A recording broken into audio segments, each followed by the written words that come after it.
It seems like every night we've told you about crime in Atlanta. We've reported on carjackings and brutal beatings at gas stations, plus violent murders across the city.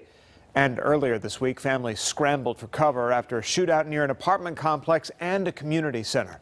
Sadly, our city now has a reputation for crime, and all too often the offenders are young.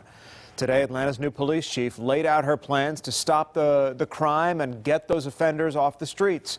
And Fox 5's Morris Diggs joins us now with her plan. Morris? There was no Chamber of Commerce. It's a sunny day message from this police chief. Erika Shields gave what I'm accustomed to having her give, and that is candor about the problems we face. The new Atlanta chief came out with the same candor she's been expressing in small meetings with citizens. The groundwork is being laid for generations of violent crime if we do not do something.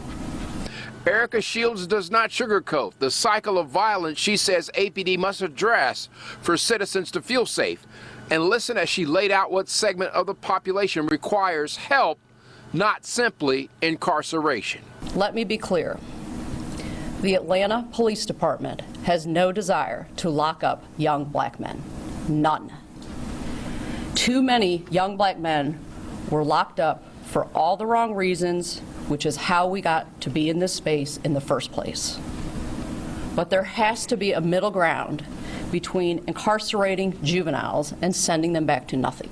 The city launched an initiative to get 2 known juvenile offenders and to try to get inside the home to help them. And in her vision plan, Shields issued a warning to some private citizens. There are a handful of apartment complexes in the city that routinely host violent crime.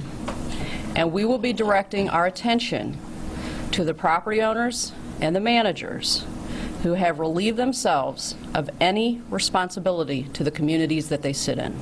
The chief says she wants the same thing homeowners and visitors want: results. And unlike some other commanders, she's not talking about APD statistics. People believe that their safety is at issue. Data is meaningless. And we're at the point where I believe that people do not want to hear about data.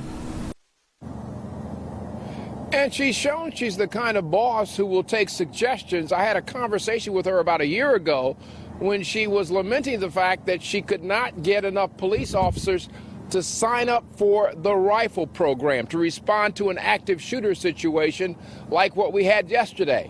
When I made a suggestion that perhaps the city should pay for those rifles more than $1,000 a piece, just like Cobb County and some of the other suburbs, she said, maybe I'll try that. She did.